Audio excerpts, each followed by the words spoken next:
Hi, this is Ralph Reyes for Club Solutions Institute, and we're just wrapping up day one of the Health and Fitness Association conference in Las Vegas.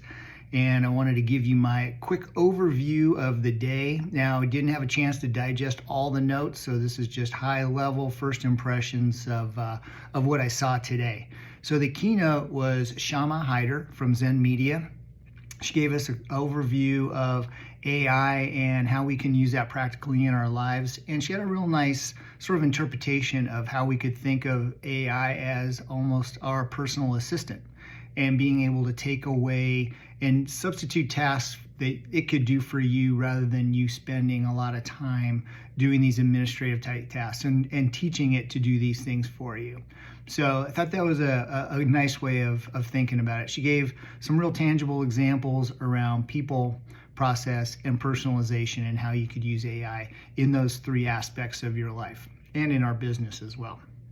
Then the next session I went to was on holistic fitness, and that one was a panel of ABC financial people, and a really, really strong conference understanding about how we could, really humanize, I think, fitness and bring it to our people and create community in our clubs, and with really sort of the underlying message of how we help with retention. So we talked about wearable technology and how members are coming into your club with so much information and so much knowledge already. So being able to help them with interpretation of that, building community, and some tangible ways of being that. And I think the really important point that somebody made on the panel was really being authentic to your brand and being intentional. So think about who you are and then carry that out into the community, and don't try to be something that you are not. A statistic I thought was really, really interesting was 50% attrition rate across the ABC portfolio of all their clubs. So there's a 50% attrition rate. So, we can talk a lot about all the other things in the fitness industry, but retention is still the holy grail and is probably the biggest financial lever for being able to make improvements in the business. And if you can improve that by 2, 3, 4%, you're going to have a substantial improvement on your bottom line. Next one I went to was a retention focus. So they kind of wove together there a little bit.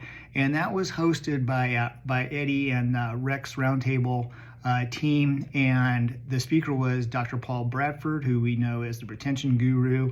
He had completed a 2-year study on retention inside of Rex clubs and then as industry in a whole, and had some amazing statistics that I'm not going to try to spout them all out here, but just give you just a couple that I thought were interesting, maybe that we haven't heard so much about. Is 40% of joiners, of new members who join, will readily admit and readily say that they need help. They want help to get started and to be work through their fitness journey with them. So I thought that was good, because sometimes we kind of struggle with how effective our onboarding programs are.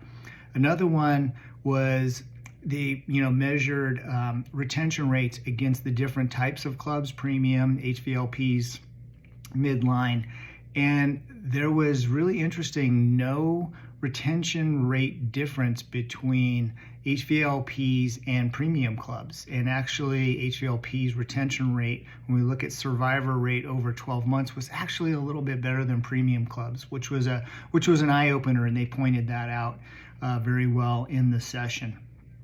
And another one I thought was really interesting is that there was no correlation between retention and the month the member joined. So we kind of think that maybe we front load all our members, and the attrition rate of our January, February members is higher than maybe our fall members, September, October, but that's not the case.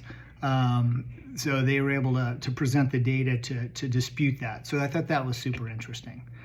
Next session I went to was on human optimization, and there were some really great numbers in there that I need time to digest and get through the slides on. But really the idea is talking about how we're starting to blur the lines between fitness, holistic health, medical fitness, aesthetic health, and all the services and things that are sort of overlap in those worlds. So really great discussion on that. Probably the very unique and interesting thing that I saw was a demonstration on generative AI and being able to use a body scan to be able to take that data, and then the generative AI gave you a fitness plan, including an eating plan, which was really interesting. Not sure exactly, would need to know a lot more about it, but just the idea of it was super interesting and compelling to see how that would work. And then the last one I went to, got a little tired by the time I got to that one, being perfectly honest, but hung in there. And it was really interesting. It was on wearables and wearable technology, and some really great points on this. And that really, I think the takeaway is that there's so much data available. And first point is the people who need the data the most are not utilizing it or don't care about it. And those are people who are deconditioned or unhealthy. And being able to link the people that could really use it the most to giving them usable data that would be interesting and compelling to them and not crush them is a really great place to start. So I thought that was a really great point, especially coming from people who are highly focused in the tech world.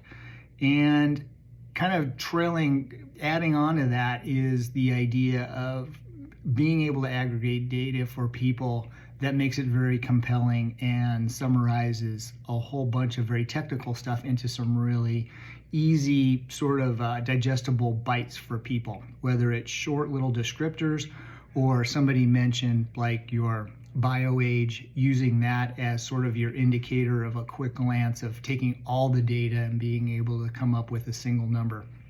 So I thought that was great too. And really, bottom line, keeping it really simple and actionable for people. So that was day one. So fired up for day two. It was really great seeing a lot of people. The energy is awesome here, and it's just, I think people are really happy to be here, and so looking forward to it. So thanks, and have a good night.